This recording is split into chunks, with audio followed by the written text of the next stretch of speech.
Hello again. It's Senri Zeron, the Gae-Mes. Welcome back to another episode of Socially Awkward by Munchimat. I'm actually recording this before the poll actually ended that I did on Twitter, because it is very apparent that you guys want me to play the Maccon round immediately. So yeah, I guess I will just play it now to get a head start a little bit on recording stuff, because I'm going to be a little busy this week. So let's see if I can get an episode out. So yeah, last episode we finished up the last Tom update, and in which we got to strip him out of his pants. That was the best part of the update. Or maybe the second best. If you want to know what, then just watch the episode. I think you know what it is. Anyway, so yeah, I started a new game. And now I guess I will just start it. And yeah, of course we're going to with the Mac route until the latest update, and then yeah, I will probably skip most of the first part, but there was one choice I think at the beginning which I didn't do both sides, so I will just read that out and then skip it probably. Okay. Monday, 5:30 a.m. Click. It's morning, the birds are singing, the roads are busy, and the sun is lapping you with its photons.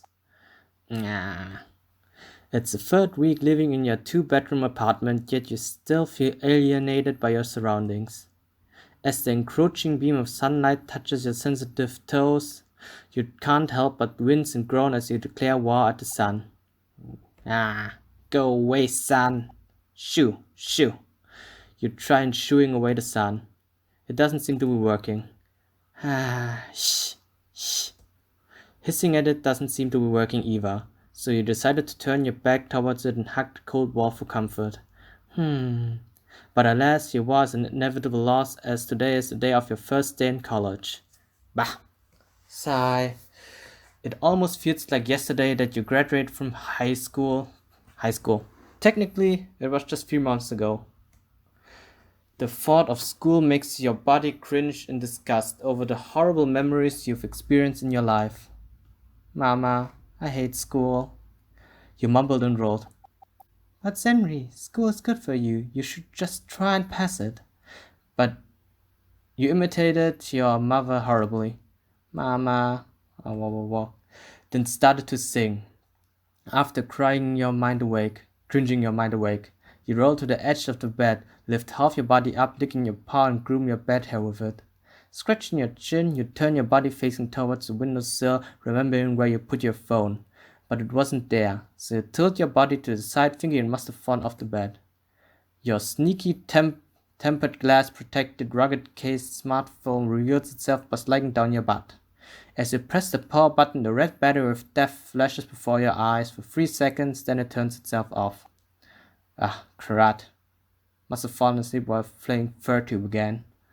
Why does it always autoplay? I never use that feature. Plugging in, the screen immediately comes to life and greets you with time. 5:32. Still got 2 hours.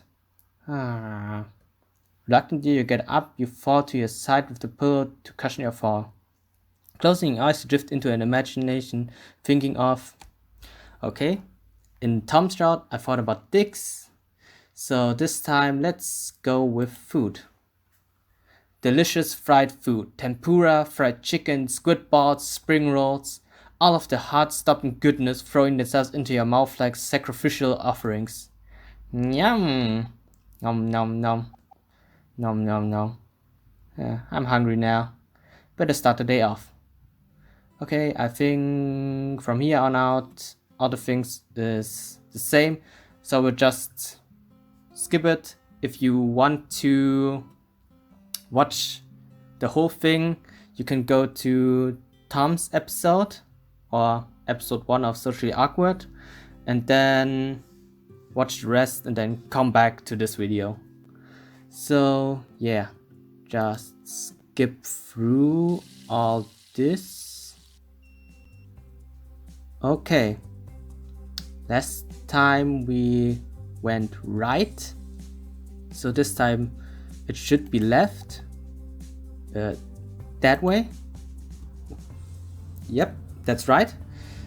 Okay, so somewhere around here should be a hot beefcake.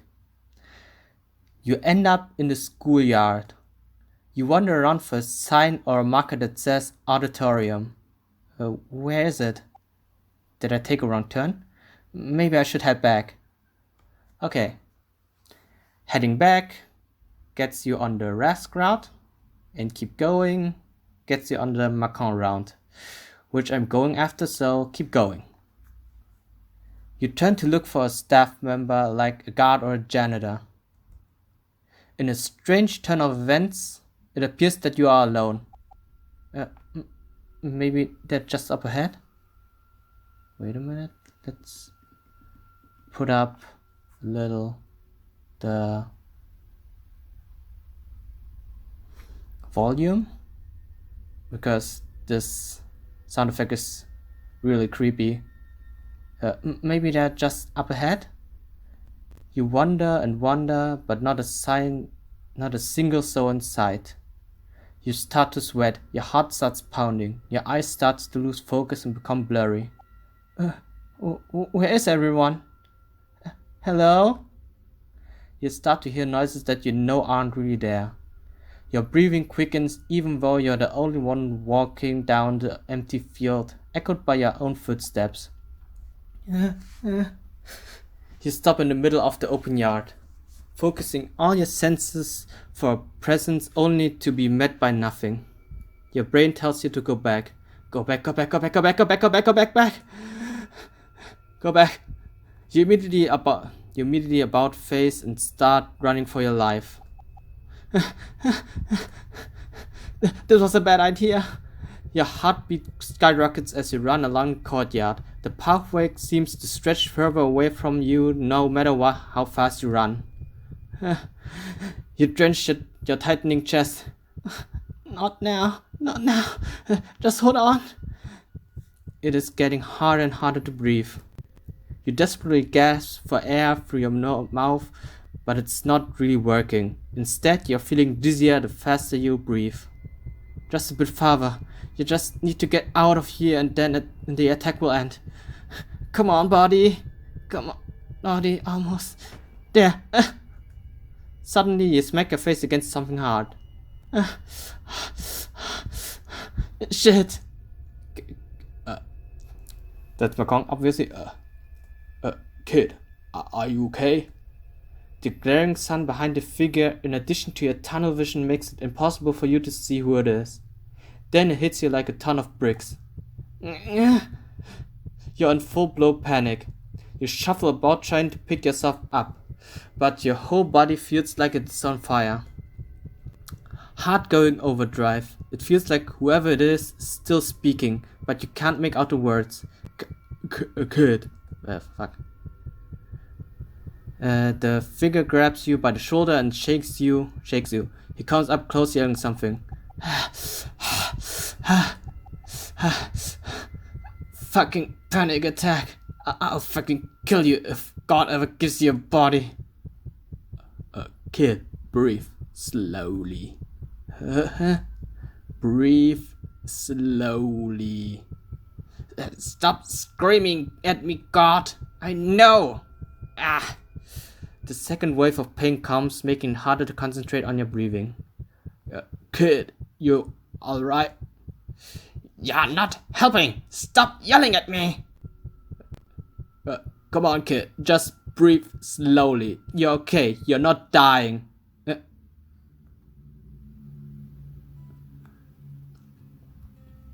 And another CG. I think this is one of the older CGs.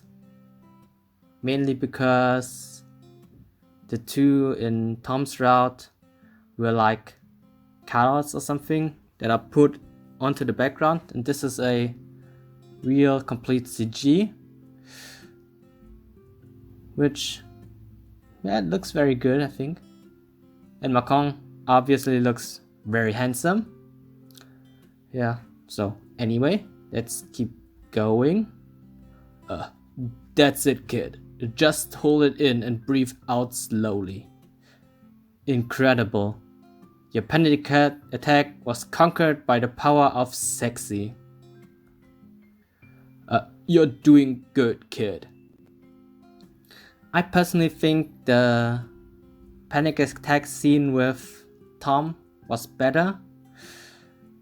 But yeah, I guess it's also pretty funny this way.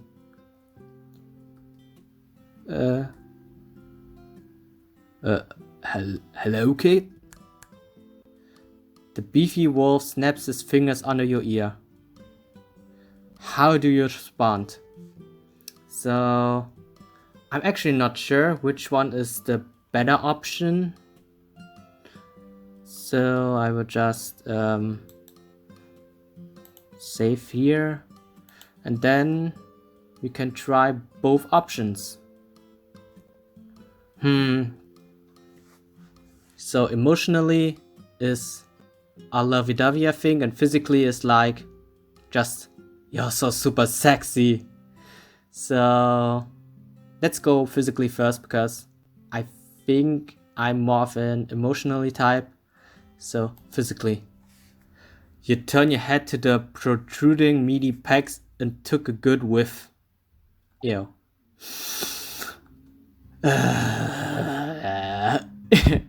Ew.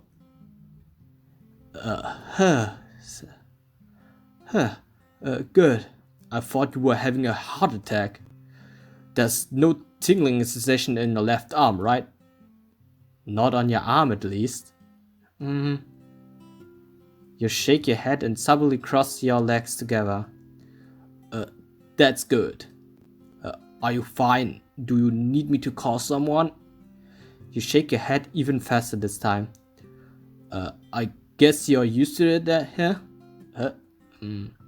Oh. Don't worry, it's nothing to be ashamed of. Are you able to stand? You're not.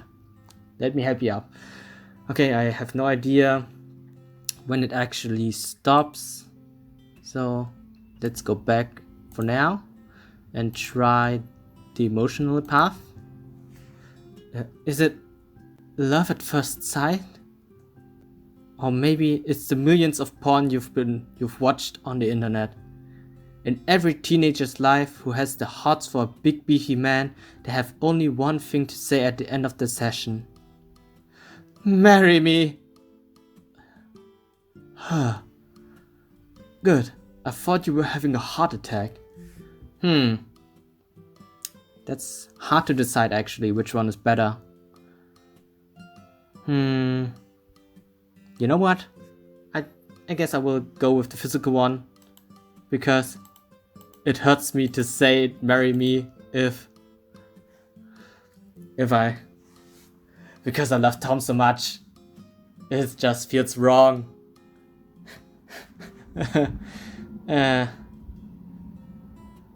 Okay, physically. Protruding meaty pecs. But that's also really weird. Okay, no, I changed my mind. Okay, I will stay with the emotional path. Okay, in every teenager's life, okay. Marry me? Good. I thought you were having a heart attack. There's no tingling sensation in your left arm, right? Not on your arm, at least. You shake your head and suddenly cross your legs together. That's good. Are you fine? Do you need me to call someone? You shake your head even faster this time. I guess you're not used to it, huh? You're used to it, huh? Oh, don't worry, it's nothing to be ashamed of. Are you able to stand? You're not. Let me help you out. He wraps his muscular arm around your back and lifts you up on your feet. Vertigo quickly sets in, making you dizzy. Still dizzy, huh? It's his fault you're dizzy, not that you mind. Having those big arms scoop you up like that, exhilarating. You shake your head side to side. Since you're alright, I'll be going now. I had some work to do. You slowly nod your head sideways to confirm you heard him. Take care of yourself. And don't feel bad about having panic attacks. They're nothing to be ashamed of. Ah, that's so nice of him. You nod 3 times. There he goes, walking away with his back hunched to your level, waving goodbye. This has gotten awkward. First you have your first panic attack in 2 years. Second you found your first real crush outside of the porn you watch. Please don't say that. Go to Tom. Even though I'm on max route right now. Okay, I will stop bringing up Tom so much. Unless he is in the scene too. Because otherwise it wouldn't be as fun, I think. This alone snapped you out of your panic attack. And third, you're still standing and staring at the direction he went to for a good 2 minutes. What an eventful day. You decide to move along until you feel a crunch underneath your foot. It was a flyer for a gym subscription. It has poorly drawn wrestler mascot figures all over the border. This is definitely word of a very supportive child. Maybe David? Or maybe it's Maccon himself. Because it's always like this. The big beefy guy, not really good at anything else. But he's trying his best. No one in their right mind would use this as an advertisement until it hit you. Your new crush was holding these flyers while you were nestled on his meaty arms. $40.99 per month. Full access to showers and drinking water. Get professional help with an expert. First week is free. Nah, this sounds reasonable, but damn, these drawings really don't make this place look legit. No matter how you look at the flyer, you can only imagine how bad the gym is. Maybe I get someone professional to do it. On the upper right side of the flyer there's one figure in the drawing that caught your attention. Looks just like El Tigre Lobo. Even has the same mask design. Maybe it's just a reference. So I think Maccon's El Tigre Lobo. I think that's the whole thing about his route. That's just my theory though. Well, someone's going to get into trouble with copyright laws. Meh. You fold the flyer into your backpack and check the time. Oh, it's already 8. Did I miss the opening? Better find my classroom. You head off to your classroom asking for some directions here and there, finally you catch sight of it. Monday, 8:15 AM. With no sign of anyone familiar, you decided to relax by leaning on the rails. Wonder where John is. Pretty sure we enrolled together. I should text him, see if he's even here. Oh jeez, how come the notification didn't say anything? There's like 200 unread messages in the IM app. 2 weeks? Gonna toss his phone, huh? Yeah, David. You slapped the pocket on your ass and suspected someone stole your wallet. Thief! You ran after the thief, but at the first corner turn he was gone. You checked the closest classroom in hopes he might have just hidden there. No luck. Mom's going to kill me. I lost $60 and the debit card she gave me. The debit card! In a fit of panic you open your phone and stare at it. What's the number of the bank? No! You decide to just sit in the class and maybe beg the teacher to give you some time to call the bank to freeze the account. You okay, dude? As you open the door to classroom, you see your best friend from 5th grade in front of you. John! Whoa! You jump to John in full embrace, hanging on by his hips as he bursts out in tears. What's wrong, buddy? May I say that this is very gay? Shut it! Can't you see I need emotional and financial support? Did you lose your wallet? Yes, how'd you know? Well, you did scream thief just a while ago. And he got away. Did you see what he looks like?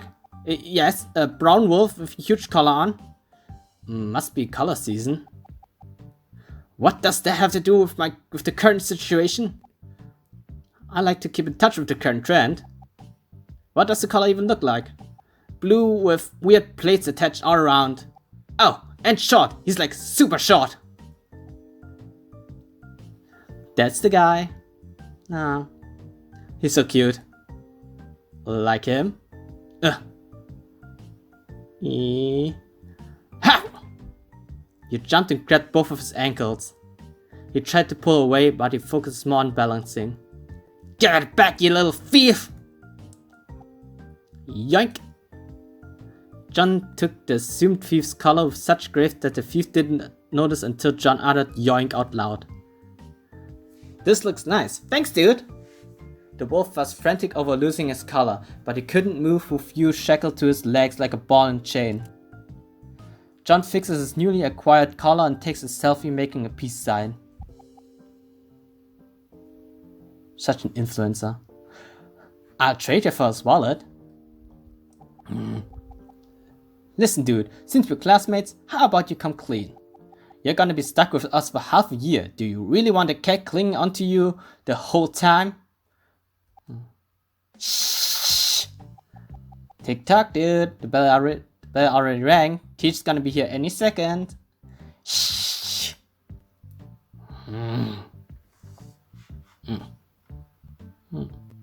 The brown wolf tosses your wallet to John. Thank you. He then points at you. Oh, he's waiting for an apology. Better hurry. Better hurry. He bites. What's going on here? I suck at whistling. Yep, he left you, just like that, with your wallet and the short wolf's abnormally large collar on each hand behind his back. What else can he do? At least he got away with your wallet. Well? You scramble up to your feet and look away, preparing your ultimate weapon. Nothing. Sparkle, sparkle, sparkle. It's working. He's confused. The brown wolf, however, is looking at you with doubt. Take your seats then. Thank you, Mr. Dragon, sir. Yeah. I must say, really, the expressions in this game are top notch. All of Jace's expressions are the best. And he has so many of them without even having an actual sprite. That's really dedication there. Munchimat is really doing a good job. After confusing the teacher with your unique ability, you had no choice but to sit close to the last remaining seat with the thief. Good thing John is right next to you, teasing the thief with his collar. The wolf gestures in annoyance that since he did his part, now it's John's turn, but John wouldn't have it. He just puts on the collar and takes more selfies with it. The wolf sneers with his claws dragging on the wooden table. John didn't like the reaction, so he tugs on both ends of the collar to insinuate that he will rip it apart if he continues. Aw, don't be like that, John. He gave my wallet back. And he will be our friend in this route. That made the brown wolf look suddenly sad and frantic. The collar must have some significance. John, knowing this, is holding a sadistic control over him. Okay, John, I think he had enough. The wolf is nodding frantically with tears in his eyes. No tears, no. Aww. John pouts, probably wants to tease more. It's in his nature, but he hands it back just as he asked. Then I'm charging 10 for my services. Without giving it further thought, John claimed 10 from your wallet. Ugh. You should expect no less from someone who takes without asking. At least he's doing it in plain sight. I bet he's super rich. He and Tom are like super rich. I tell you. And he just does this because he can. Bastard. I'm eating fine tonight. John sniffs the money right in your face. It's his way of saying, don't do it again, maybe. He returns your wallet. You carefully check it to see if anything is missing besides the $10. 5 $10 bills and your debit card. Yep, all in there. At least the thief didn't throw it out the window or something. As you turned back, you saw the wolf holding his oversized collar. He was completely engrossed with checking its condition. His paws were carefully looking and rubbing over every detail of the plates. Was he checking for damage? Looking at his collar, his expression softened and maybe it was your imagination, but were his eyes glistening? He must have been staring for a while because he glanced at you but then went back to looking at his collar. You slowly tilt your head to get a better view of the collar. It looks awfully familiar. Where have you seen the collar before? Good morning, class. My name is Professor Zale Calem. I'll be your advisor and history teacher for this year. Pleased to meet you. He bows his head, but everyone else was perplexed and foreign to the idea of bowing back. I am a teacher's pet, so I will bow back. You bowed. Zale noticed and directs his bowing head facing you. He mouthed thank you before pulling back up. It's always good to have the teacher on your side. For favors and whatnot. As you may already know, attendance is now fully automated thanks to the school's new RFID system. So there's no need to check for attendance, it's all here in the system. So, regardless if you're tardy or late, we'll know and base your grades on it. Just always check yourself in at the front gates. Any questions? What's with the ruler? Zaya just smiles as he unsheathes his ruler from his waistband and starts slapping it on his palm continuously. Although your names and faces are in the system, they are not in our brains. So I would like everyone to introduce themselves, starting with the front row. Each student introduced himself almost at the same pace. Some obviously bored, some absent-minded, some even advertised their family's bakery. It was like any other first day classroom introduction. And just like every school year, your anxiety kicks in. Your head is swimming in decisions such as, should I add my age? My home address? My social security number? John T. Nally. Nice to meet you all. You weren't prepared at how fast time passed by. You slowly rose up and looked down at your side. In your mind you thought you looked cool and uninterested, but to everyone's eyes you're a wreck. You're sweating buckets, your eyes are zooming through time and space until finally your mouth starts to move. Sir Cap. You took your seat and immediately covered your head with your bag on top. John pats you on the back while giving out his signature smile. I hate introductions. It's good for you. First impressions is key to getting a job. I'll never get a job then. Stop being a baby. I can relate to Joyce so much. First impressions are really hard. Baby me. Ew, no. Feed me. Hope you like mushy avocados. Ew, no. You both smile and giggle at your friendly little banter. As I have already stated from the beginning, I'll be your advisor for the school year. If you have any questions on school-related topics, you'll find me either in the classroom or in the teacher's office. For the rest of the day, the teachers pass out information on what topics they'll cover for the rest of the school year. Monday, 1 p.m. The cafeteria was as plain as your old high school one. Plastic bench seats and tables were bolted onto the floor. The questionable stainless steel rails are still preventing animals from cutting in line. And lastly, the constant unbearable chatter on the walls. You and John bought lunch from the cafeteria. John got steak while you got cup noodles, but you don't seem to be hungry as of now.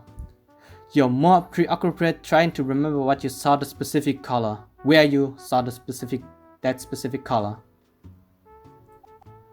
You tried multiple combinations of words to find the color on Google.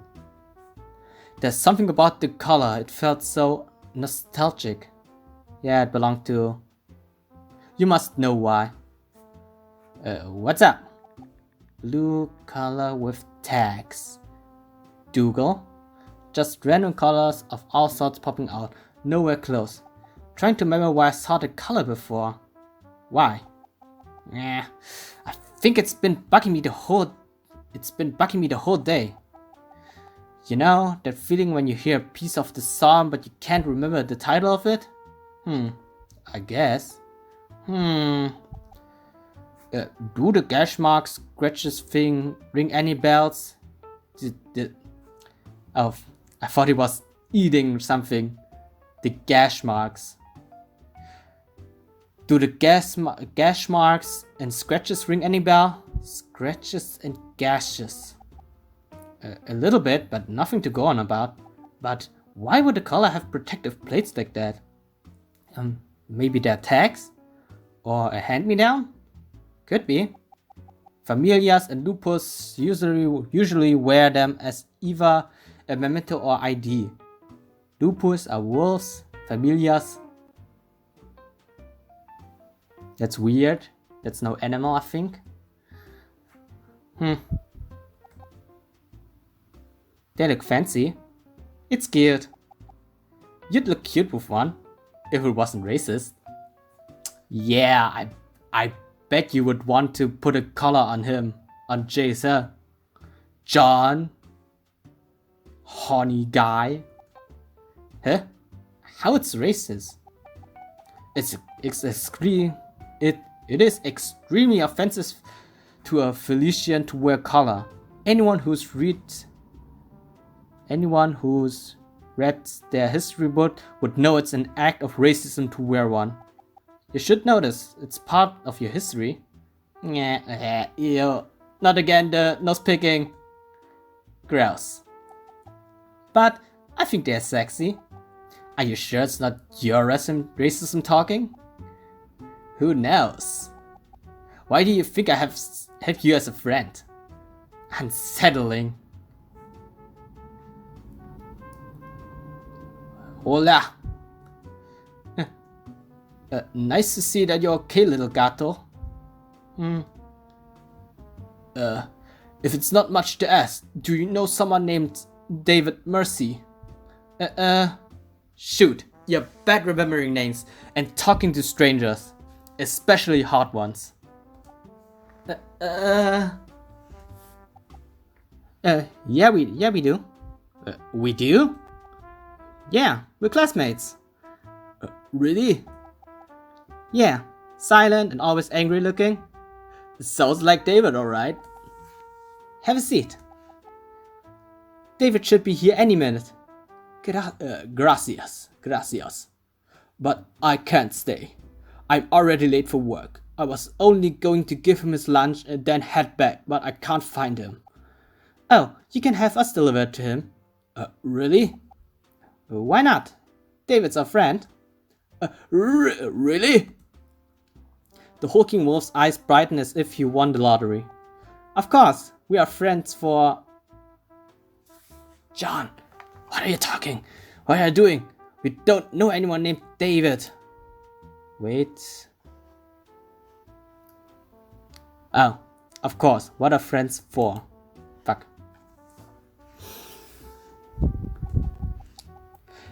I'm John Nolly, by the way, and this adorable mute cat is Henry. Maccon Mercy. Well, I'm happy to know that David finally made some friends. Does he not get along with other people?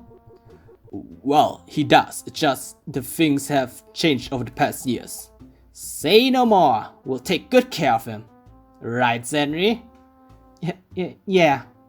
What the hell are you planning, John? Please, make sure David eats everything. He's always skipping breakfast. Will do. Gracias. The large brown wolf left with a proud, cheerful smile. Judging by his reactions and proud demeanor, this David must be a very antisocial kid. Kinda like you. Yeah.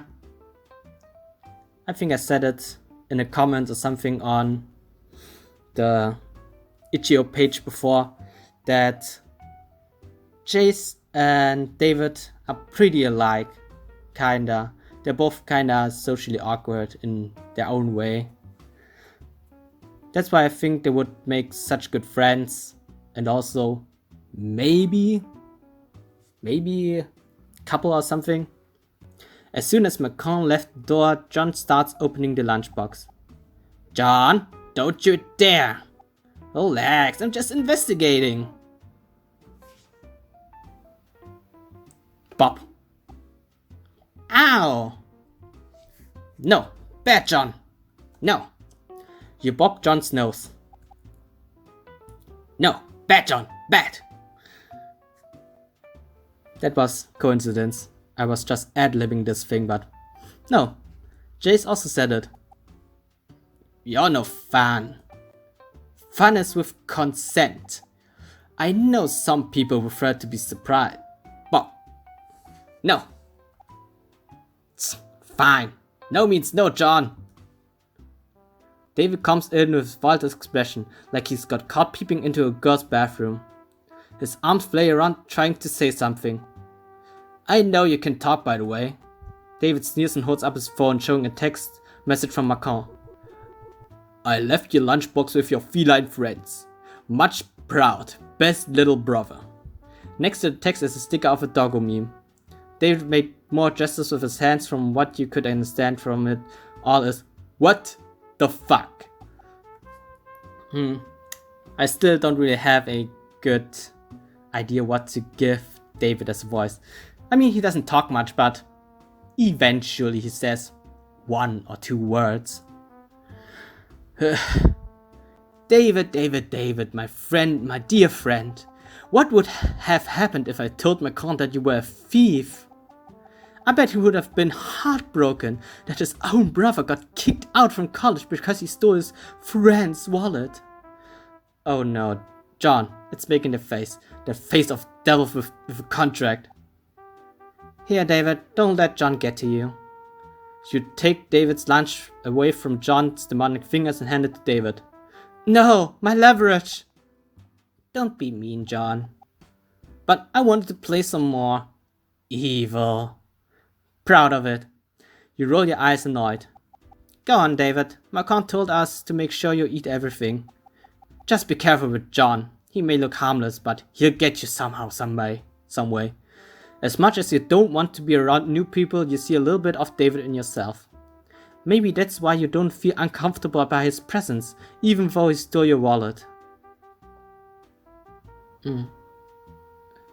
Gracias. So you can talk! David just rolls his eyes and sits next to you and eats his lunch. Meh. There's that itchy feeling that you forgot to ask something. Meh. Afternoon classes were just like morning classes. Each class was no different than the other. The teacher would come in for an introduction and explain the subject they'll be teaching for the semester. As the bell rang at the end of the day, it finally hit you. Monday, 4:30 p.m. Dave! Okay, I think